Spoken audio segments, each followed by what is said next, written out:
and a little Q&A here following the screening of Ash Sunday, which strangely has already played at another Romford Film Festival. First of all, introduce yourself to the audience, tell us what your involvement was. Over to you. Hi everyone, my name is James Alexander Allen. I was the writer-director on Ash Sunday. Okay. And so, as I said, you were here earlier on this year for Romford Horror. And the film's had quite a festival run, hasn't it? I've seen it pop up in a few different. It's been all right, yeah. We've had our share of them. We did Birmingham Festival last year, which was a great experience, and we've done it. We've been here and there throughout the country. It's a frustrating thing. Our producer Joel is from down the road. Yeah. And it's like this and Romford Horror was the one that we were looking forward to do this one together. Okay. He's actually at another film festival with another project this weekend. So I don't know if we're ever actually going to be able to do one together at this rate, but oh well. So talk to us about where Ash Sunday came from. Well, I mentioned Joel. We'd long decided that we wanted to do. This must have been about 2023. We decided that we definitely wanted to do something a bit bigger than we kind of collaborated on another short before, but we knew that we wanted to do a bit more. And I said, before we go into like the feature film space, let's try and do a short film that's a bit more ambitious than anything we've done before. So I said specifically, I want to do this as a mini movie with a beginning, middle, and end. Yeah. And to bring it a much higher production value, because I'd normally just done guerrilla films before. So let's have a full cast and crew with sort of extensive dialogue scenes, special effects, and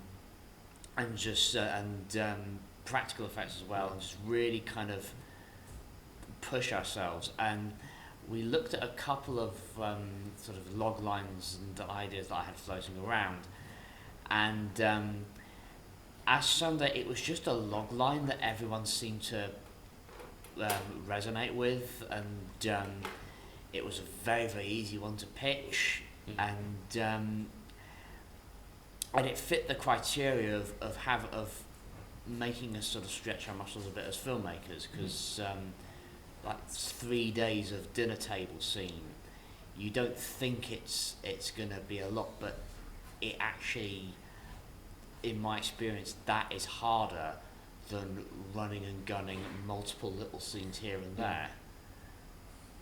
You obviously it walks the line between sort of horror and comedy.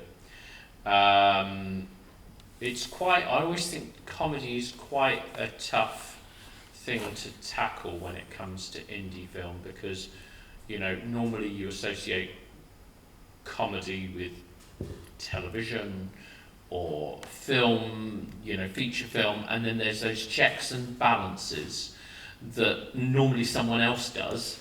How do you find that whole process of mixing the worlds? I mean, most of what I do tends to be funny anyway. Most of my short films are comedies, and it's a thing of the film TV space is kind of where I want to be aiming for anyway. And so the way I see it, if not many other people are doing that at an indie level, that's just an advantage effectively. And you are right that I would say it leans probably slightly more comedy than horror. Yeah. And if I'm honest, I do think that this film was actually, you mentioned the festival run, it's actually not had as much of a festival run as my other films have, which have been straight comedies. And I think that is because we kind of, at the start, I wasn't sure whether to place it as a comedy or a horror. I think ultimately it's all like, they're both about tension. Mm. And it's a thing of horror is about raising tension, comedy is about breaking it. Mm. And it's just a lot of comedy horrors maybe don't do so well because they're trying to break the tension with humour as they're supposed to be raising the tension with horror. Yeah. So neither ultimately lands. And with this one, it was a thing of I specifically wanted there to be some like wacky, funny scenes, and then genuinely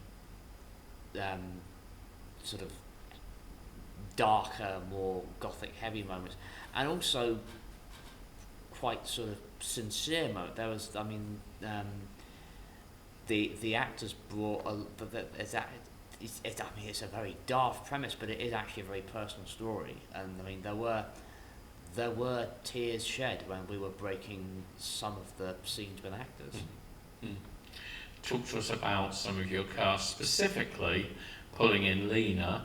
Lena is very familiar to Romford Film Festival. I think we probably have at least one film per festival that she pops up in. She's one of the most prolific indie actors that I know. So talk to us a bit about how you gathered your cast. You know, we almost got Lena down here today. Almost got Lena. It was one of those things that we couldn't quite make it happen. But it actually is an interesting point. She was, I want to say she was a relatively late addition to the cast. It was a thing of we had another actress lined up who ultimately declined because it was. I like to offer actors parts that I know they can do, but I never see them get. Yeah. And I think I maybe kind of in the time frame we had to do it, she didn't feel like it was long enough to kind of sit with the character as it was so different to what she always did. And it was a thing of I just realised that I'd known Lena and kind of collaborated with her in different ways a couple of times over the years because we both sort of like work in the same town near enough. But I'd never I'd worked with her on a little parody film that we'd done, but she was always coming to me saying, when are we going to work together next? Yeah. And I just had this moment. I was like, what am I doing? Of course I'm going to go to Lena. And I think it was less than 5 minutes after I messaged her, she went, sounds fantastic. When are we doing it? Yeah. And that was that. And yeah, I mean, she is a great actress. Sort of really kind of knows not just brilliant performances, but she really kind of like knows how she looks in the frame as well, and takes care of that. Yeah, I'm not surprised she's as prolific as she is. Yeah. And what about some of your other cast?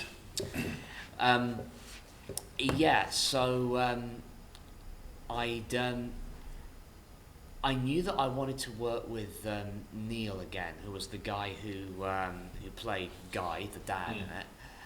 I'd worked with him on 2 previous films at that point, and I knew the guy had a great talent for comedy and reactions. And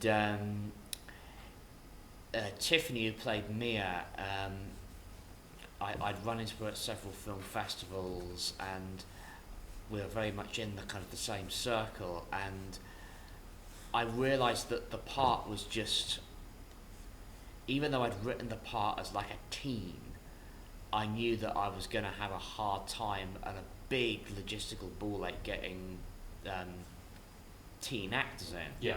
And I just thought, well, the character was kind of a bit like her in terms of being sort of like an animal lover, vegan, that kind of thing. And I'd wanted to work with her for a while, and so that would be like, and it was great. I would love to work with her again, actually. And Agatha, who played Veronica, that's like the ghost of the. I pretty much, as soon as I knew I was going to have gothic ghost Tim Burton-y type Yeah. character, I just thought, well, that's her, because and sure enough, that costume she wears, she just had that at home, lying around. There was no, as I fly, I had every faith. And Jamie, I met him in Cannes like a month or two before we were due to start shooting, and he basically put himself forward, and we looked through his stuff and went, yeah, and like he was the one that I knew. I didn't know him as well, but I quickly saw, oh yeah, he's definitely got the comedy chops for it. And so I believe Joel found Sonny, and he turned out. I mean, the guy does parkour as well, so he's a very physical performer. And I am working with him again now, actually, as well. So yeah, I think I've gone through the whole cast there, but yeah, they were a great team to work with. Absolutely. I mean, I guess the big question that most people are going to want to know is who owns the horse's head. I don't actually know. I'm going to guess it's Libby, our production designer. But, ooh. Do you know what the funny thing being is, and I know that sounds like a silly question to ask, but the funny thing that always sticks in my mind about horses' heads is no one ever knows where the horse's head goes after the film ends.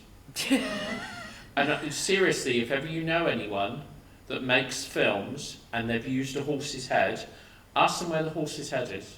They won't know. No one ever knows, and that's because people steal them.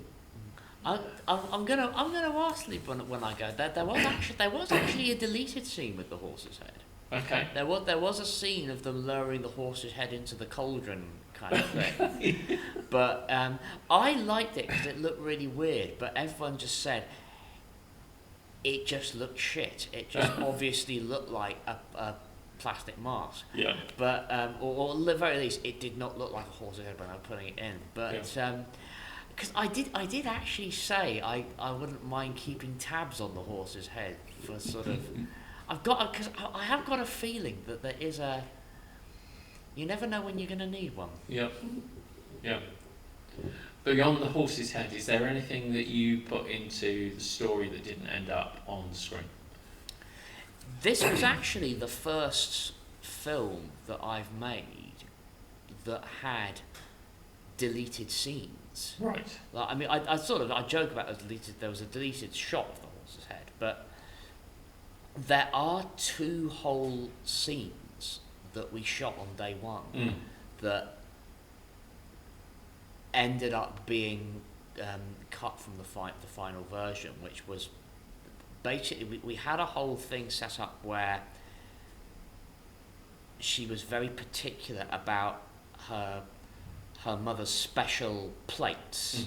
As I took this for, like, when we used to do the Christmas dinner, my grandma always had plates that only came out for the Christmas dinner, and that you can't put them in the dishwasher. They have to be hand dried with a specific tea towel because they're precious sacred plates, and they're bringing them out to honour the grandmother.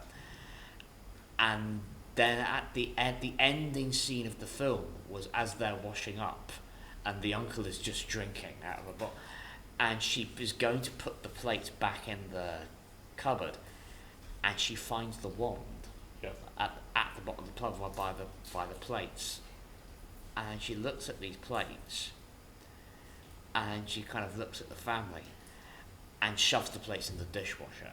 Right. And they're all like, oh, wow, she's actually... And it was a thing of, it's the first step to her actually moving on from... Because ultimately the film is about it's about grief ultimately. It's about the thing of finding out secrets about your family after you've lost them and not being able to talk to them about it. And the problem was, we never really got a decent insert shot of the plates to make that setup and payoff land. Yeah, yeah. And then it was when we were looking at a rough cut of the film, a couple of people said, I actually think you can just cut to the credits on her just looking down after that A Knight's Tale-y kind of shot. Yeah. And then for a while we had that as like a mid-credit scene. Yep. but then it was a thing of, as we were cutting it together in the end, and I just said, actually, guys, we want this under 15 minutes, because it was getting close to 20-minute cut, and so we end up cutting a whole like little subplot, which normally I don't need to do. Yeah.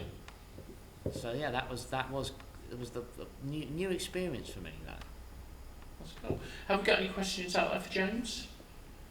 No? All very good.